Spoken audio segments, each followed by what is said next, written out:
plaisir est pour nous de vous informer. Mesdames et messieurs, bonsoir et bienvenue à ce journal. Des nouvelles adhésions au sein du Parti du Peuple pour la Reconstruction et la Démocratie.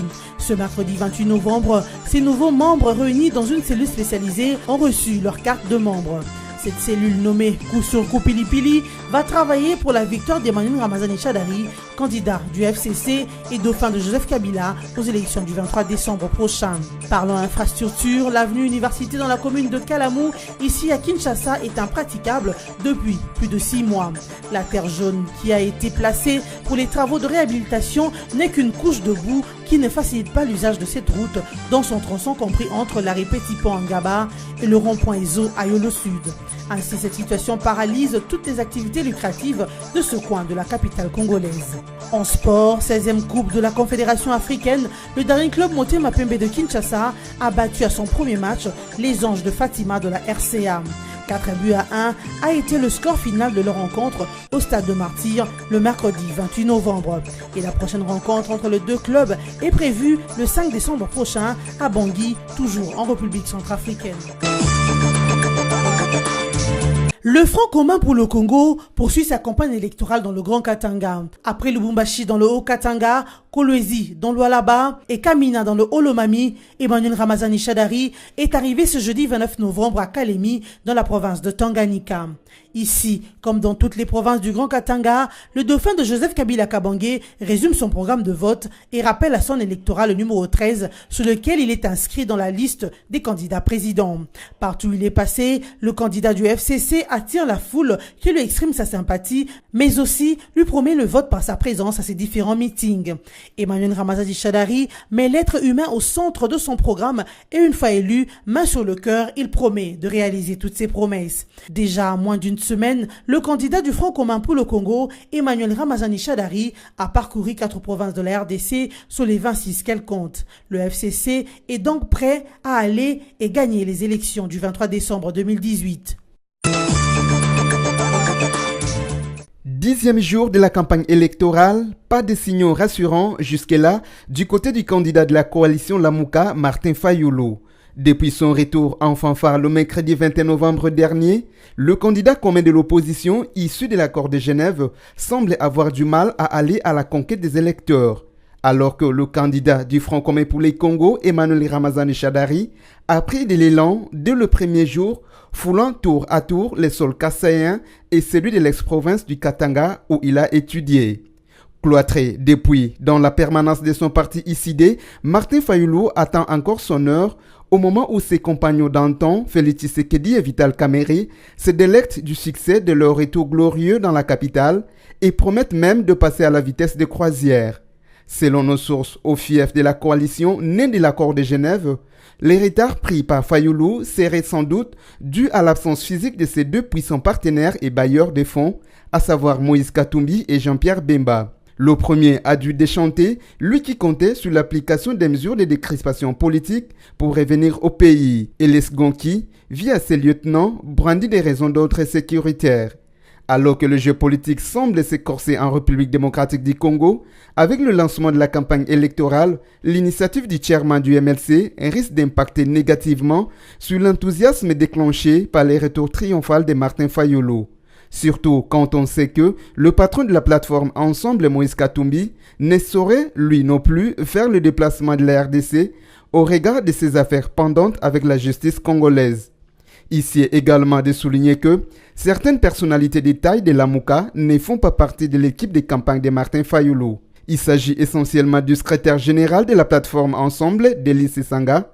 De même avec Adam Bombolé, président du parti politique ECO, membre de la plateforme politique de Moïse Katumbi. Ces absences aux côtés de Fayulu sont loin de rassurer l'électorat, ce qui arrangerait le candidat du FCC, Emmanuel Ramazani Shadari, lui qui, dès le lancement de la campagne électorale, réalise sa croisade électorale dans les provinces pour convaincre et racouler les électeurs de l'arrière-pays.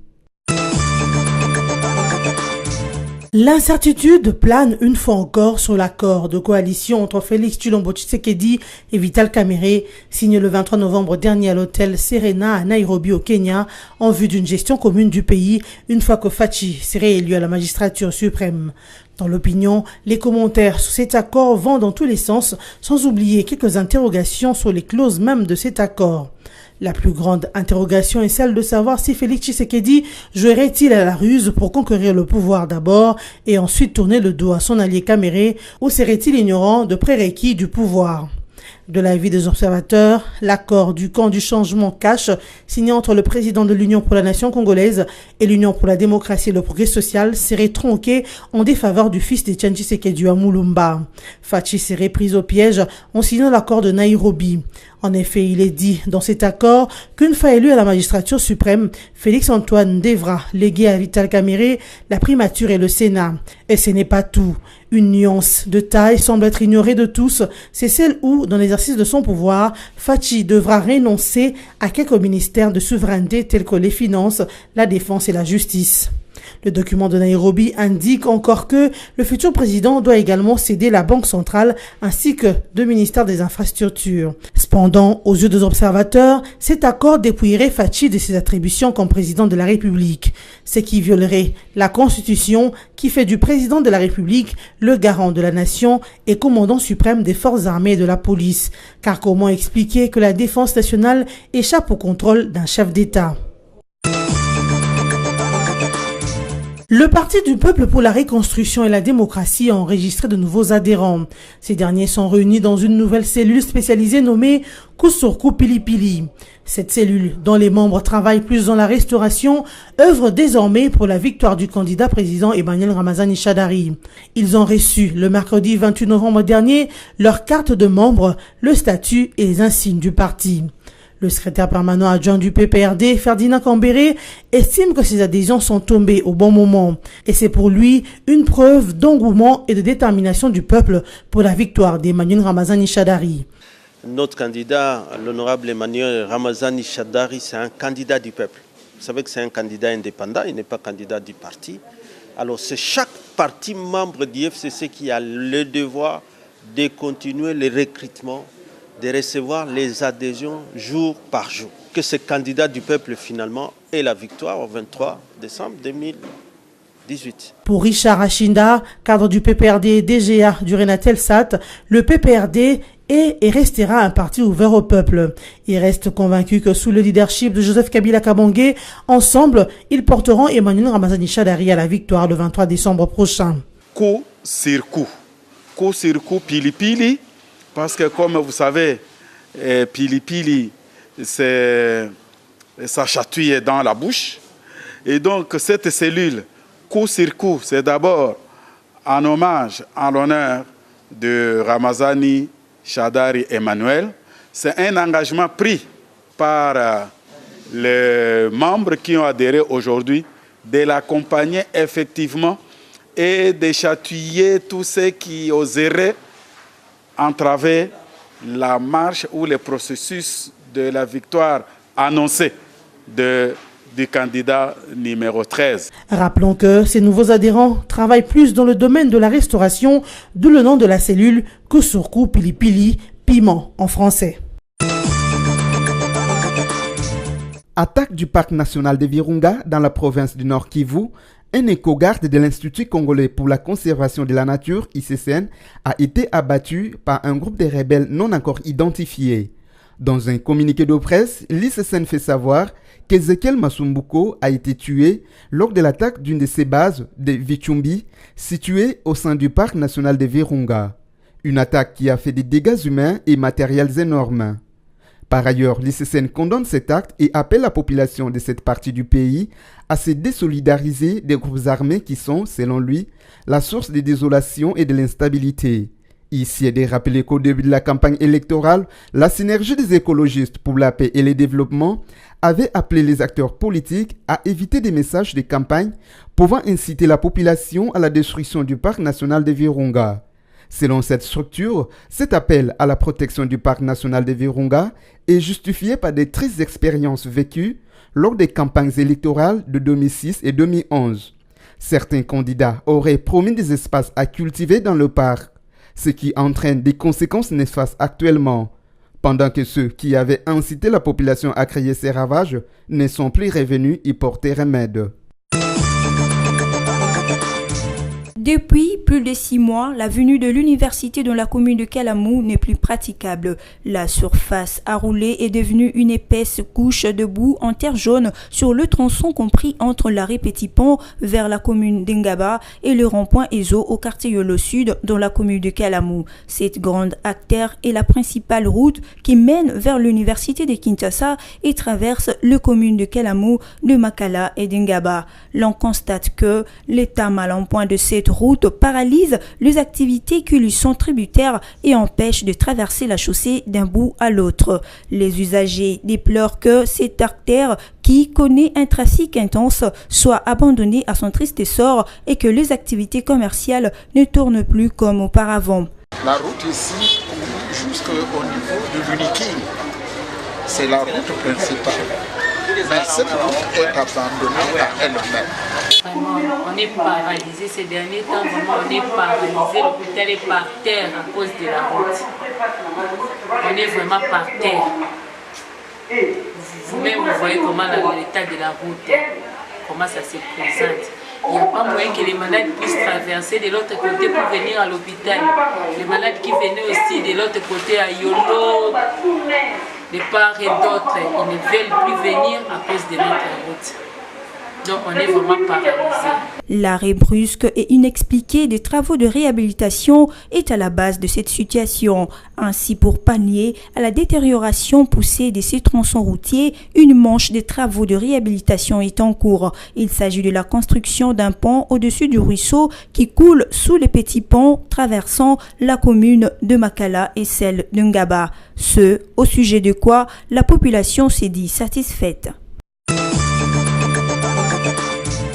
Le Daring Club Motema Pembe de Kinshasa a évolué en maître le mercredi 28 novembre 2018 au stade de Martyr lors de son premier match à la 32e de finale de la 16e Coupe de la Confédération africaine face aux Anges de Fatima de la République centrafricaine.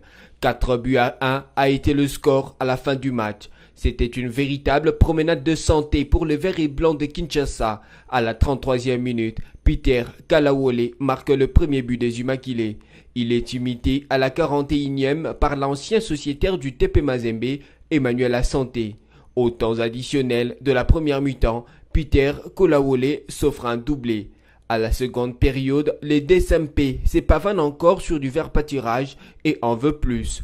Après une faute sur Junior Mbele à la surface de réparation, le capitaine du Daring, Ricky Toulengue, scelle la victoire de son équipe, transformant les pénaltys accordés. C'est également sur pénalty que le Centrafricain reviendra à la marque à la 93e minute.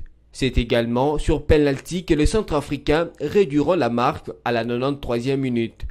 Émené par l'expérimenté coach italien Andrea Agustinelli, le nouveau Daring rassure et devient ambitieux et déterminé à faire une belle aventure continentale cette saison, histoire de faire oublier à ce nombreux supporters le fiasco de l'édition précédente de la même compétition africaine.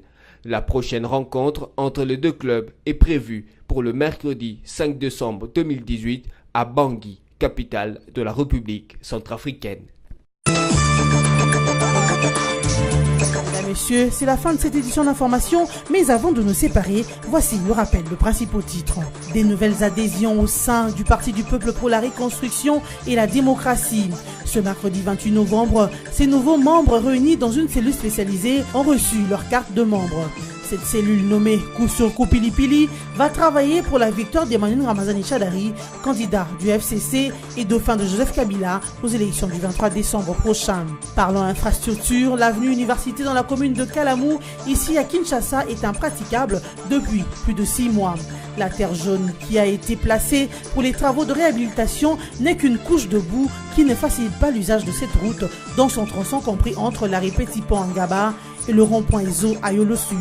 Ainsi, cette situation paralyse toutes les activités lucratives de ce coin de la capitale congolaise. En sport, 16e Coupe de la Confédération africaine, le Daring Club Motema Pembe de Kinshasa a battu à son premier match les Anges de Fatima de la RCA. 4-1 a été le score final de leur rencontre au stade de Martyr le mercredi 28 novembre. Et la prochaine rencontre entre les deux clubs est prévue le 5 décembre prochain à Bangui, toujours en République centrafricaine. Fin de ce journal, merci de continuer à suivre BSC TV.